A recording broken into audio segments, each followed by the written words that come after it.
A propósito de lo que veníamos hablando, de que este fin de semana se festejó, se celebró los 76 años del 17 de octubre, el Día de la Lealtad, eh, estamos comunicados con la doctora Marina Cabat. Ella es historiadora, autora del libro Perón Leaks, una relectura del peronismo a partir de documentos secretos.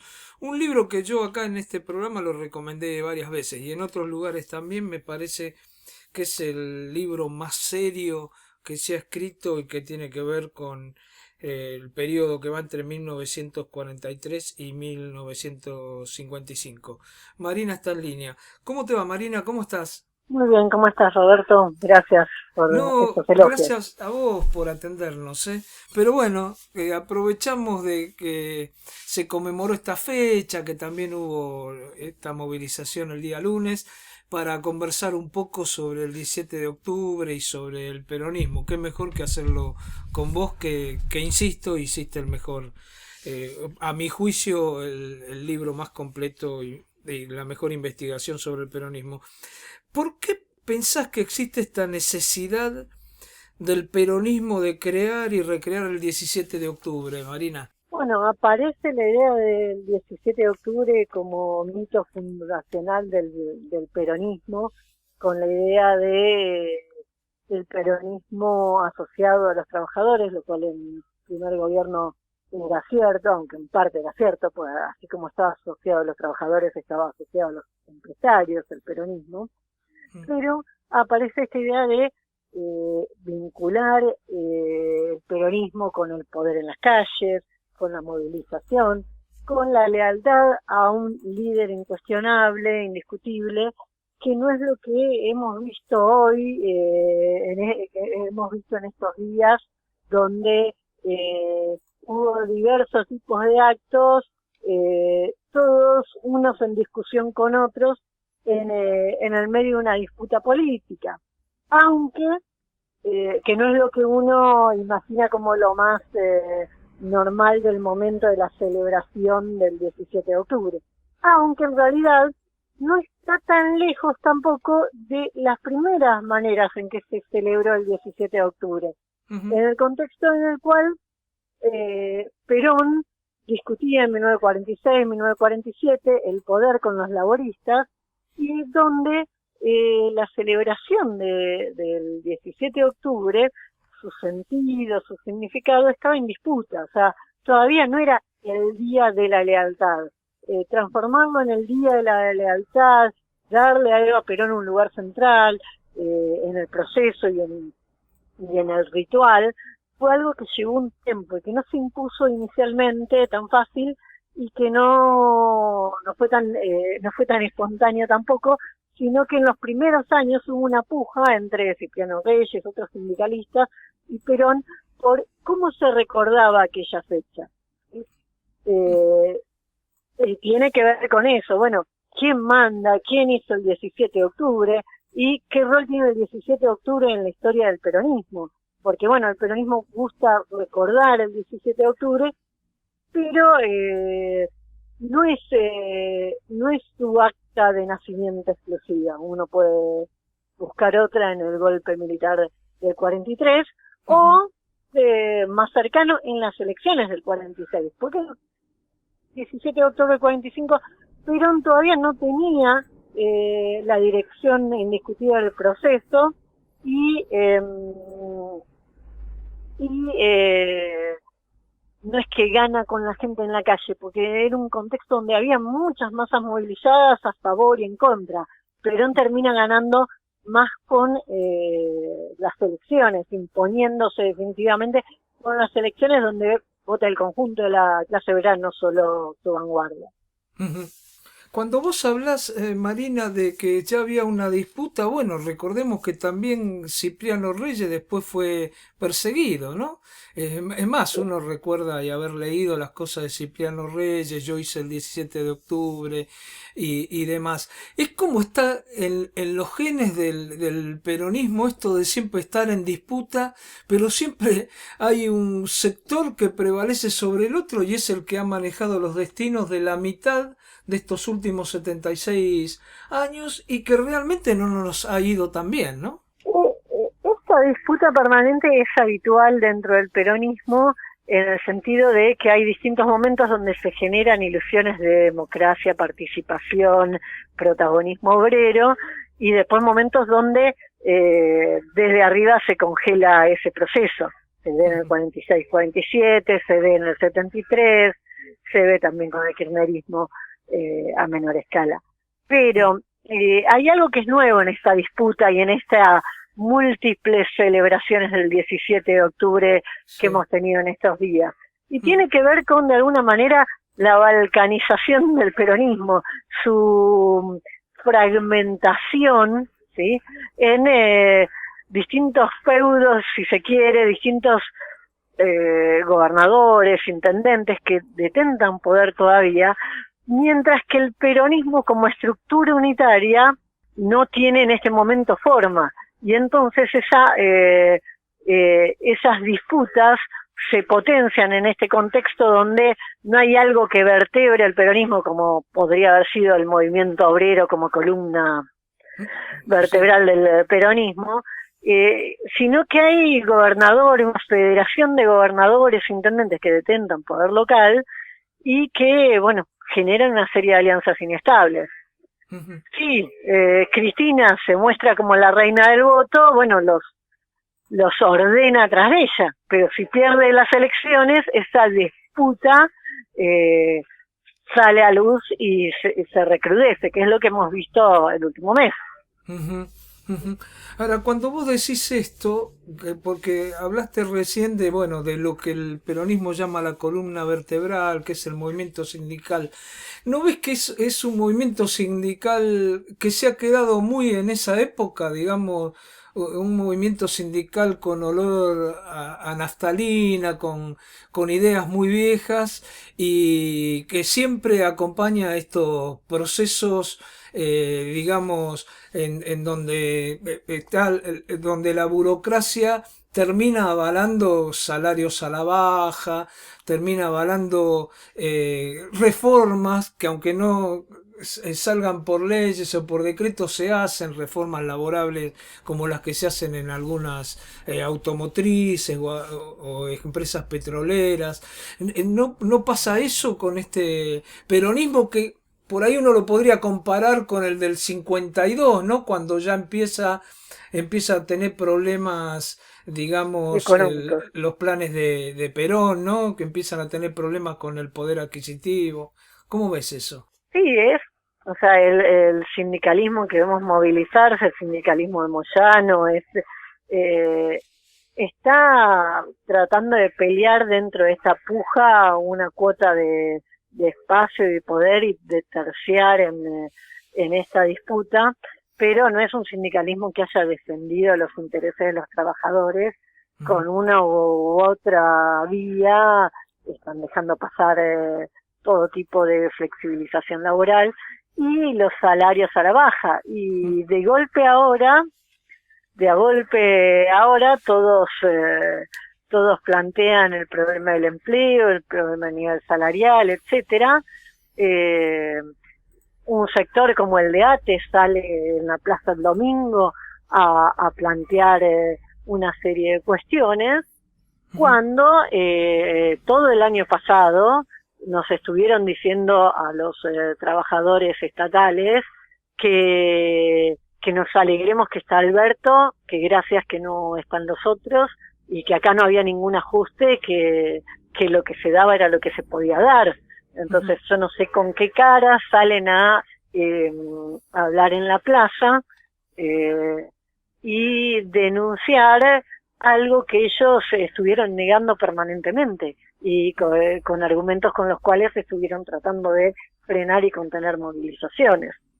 ¿Vos pensás que en la época del peronismo, cuando nace el peronismo, se hablaba como el dique de contención de las masas? Es decir, la gente de izquierda, en esa época muy crítica del peronismo, aparte en tu libro está, ¿no?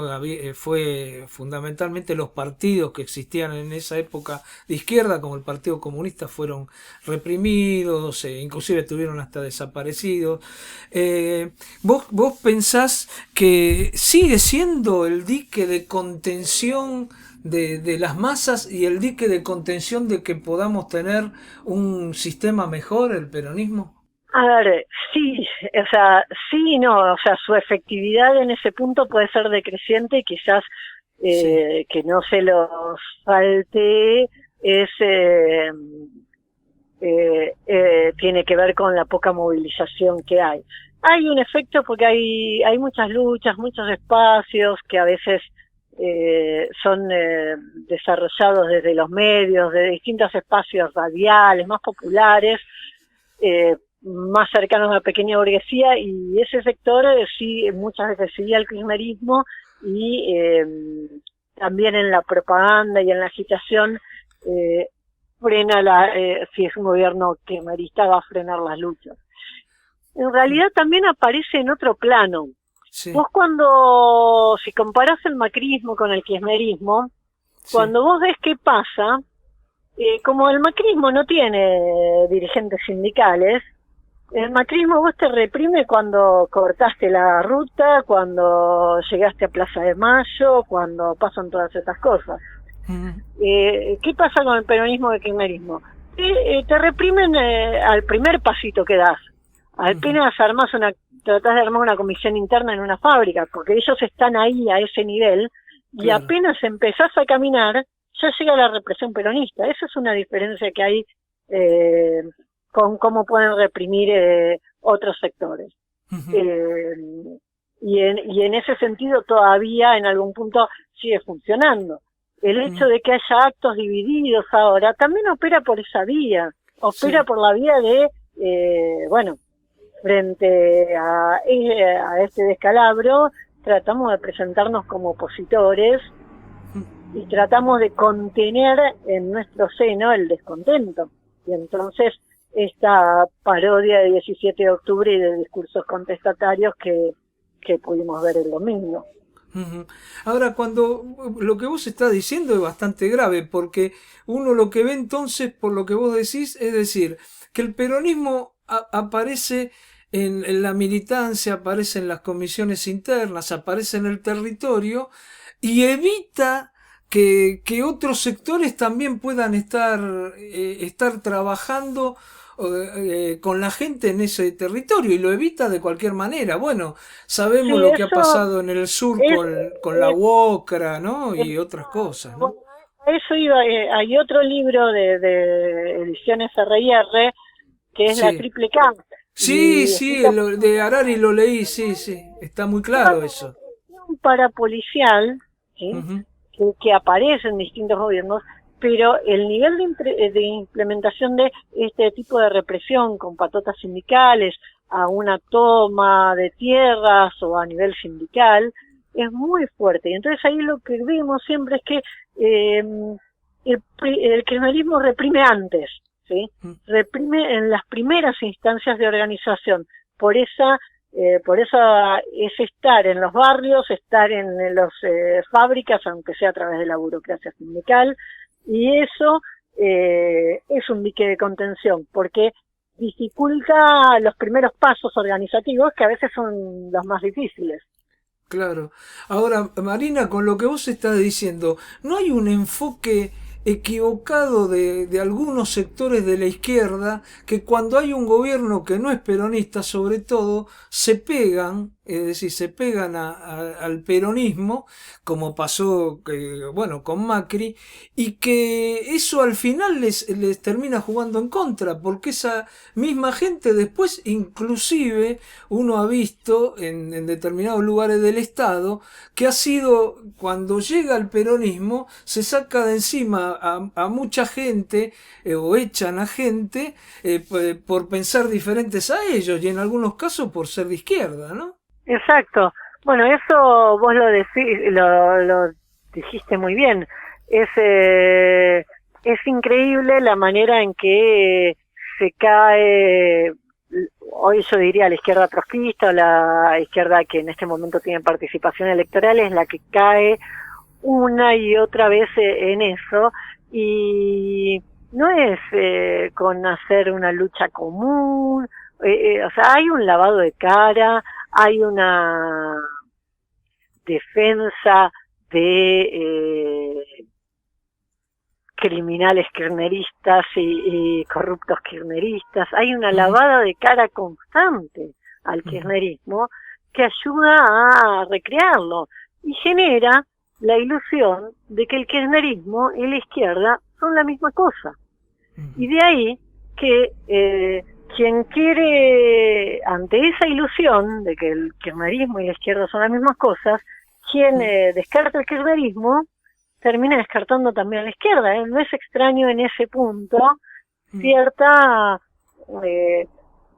cierto crecimiento, no hay que sobredimensionarlo tampoco, sí, el fenómeno Milei, pero pero de todas formas no deja de ser lógico, cierto crecimiento del liberalismo, como presentándose como disruptivos, como superadores, etcétera, en gran medida porque aparecen, al menos en los grandes medios, no digo que no haya otro sector, como los que les discuten al kirchnerismo, los que les discuten sin miedo, más de frente, etcétera, y en esa la izquierda no solo contribuye, la izquierda trotskista que hace estas movidas de movilizar con el kirchnerismo, de defenderle a sus presos, a sus acusados por corrupción y por cosas más graves,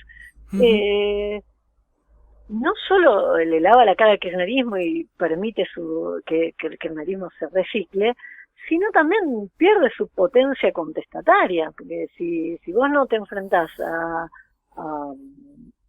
quien hace el ajuste, a quien roba dinero, a quien dice que transforma el país porque saca el documento con una X mientras medio país se muere de hambre, si vos no cuestionás esas cosas, quedás en el campo del conformismo. Por eso es necesario confrontar y denunciar claramente todo lo que hace el kirchnerismo y salir a dar una pelea. Está claro. Bueno, yo para terminar esta nota, la verdad que una nota donde se pudo aclarar un poco por qué esta cosa y esta necesidad que tiene el peronismo de crear y recrear el 17 de octubre. ¿Qué ves vos con esta visión que tenés, que has escrito tanto sobre el peronismo? ¿Qué ves de acá al 14 de noviembre y después del 14 de noviembre? Sé que no, que es muy difícil lo que te estoy pidiendo, pero ¿qué imaginás que puede pasar? A ver, o sea, sería muy difícil que se revierta la derrota electoral de las PASO. Ahí el tema es cómo juegan Alberto y Cristina en torno a esta cuestión de las culpas de la derrota y esta cuestión de Cristina que parece sin rumbo y sin saber a qué jugar, porque un día la tenés, un día aparecen apuestas a encabezar el ajuste y mostrar al kirchnerismo como el único sector que puede cumplir el ajuste, la idea de que los planes no pueden ser para siempre, hay que transformar los planes en trabajo y una serie de cuestiones, y en otro momento aparece con un discurso que intenta radicalizarse, pero bueno, parece estar dando vueltas como una calecita a ver cómo puede posicionarse y volver a ganar más poder político. Son muchos los actores que están acá en juego dando vueltas. Se viene un escenario complicado donde efectivamente si tienen una derrota muy contundente, es probable que la oposición busque el horizonte de elecciones anticipadas en cambio más temprano. El problema es que estamos yendo de chiste a una crisis y hay poco tiempo para construir una alternativa diferente, para construir una alternativa que plantee que no podemos estar oscilando entre este posible bipartidismo, ¿sí? Entre dos opciones que son igualmente desastrosas, que igualmente realizan ajustes en la economía, donde nos seguimos empobreciendo y la Argentina sigue cada vez más hundida. Es preocupante porque tenemos poco tiempo. Lo importante para mí en ese punto es difundir y visibilizar la idea de que hay otra posibilidad frente a este círculo de ajuste y miseria creciente, que hay otra posibilidad que requiere una transformación gigantesca de la Argentina. Por algo está la Argentina fundida y no da para más, y es necesario pensar un proyecto de mediano a largo plazo, pensar qué queremos de la Argentina para el 2050. Que siga más pobre, más fundida, con más emigración que ahora, o queremos un proyecto donde podamos vivir acá.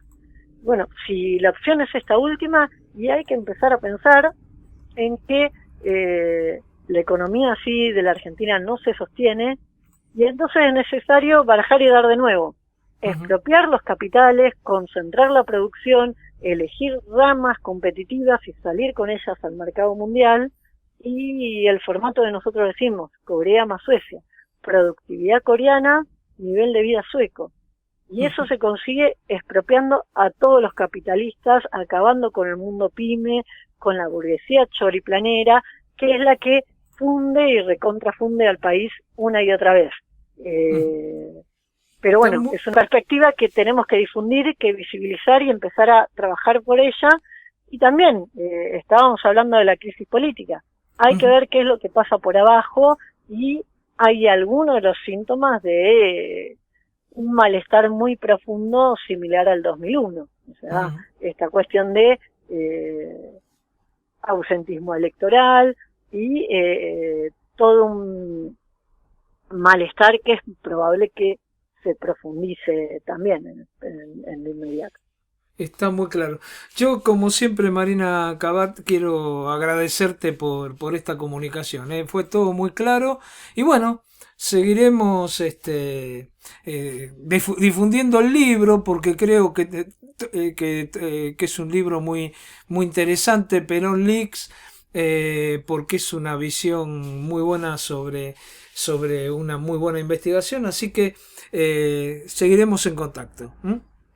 Como siempre, muchas gracias por la comunicación y cuando quieras. Bueno, una cosita, ¿estás preparando algún otro trabajo, algún otro libro? Solo para saber. Sí, la idea es trabajar con la tercera presidencia peronista. En eso estaba y me agarró la pandemia, que cerró archivos y otras cosas, así que pero probablemente el año que viene me ponga a trabajar con eso. Bueno, buenísimo, Marina. Un abrazo grande. Abrazo para vos también. Gracias. Hasta luego. Hablábamos con Marina Cabat, ¿no? Historiadora, doctora en historia. Ya conté, ha escrito varios artículos sobre el peronismo y fundamentalmente el libro Perón Leaks. Y bueno, con una mirada sobre qué fue el peronismo, qué es el peronismo ahora, y también con algunas cosas sobre una perspectiva de generar una alternativa que realmente enfrente a esto, ¿no? Que como decía ella, es más o menos lo mismo, kirchnerismo, macrismo, todo lo que tenemos, ¿eh?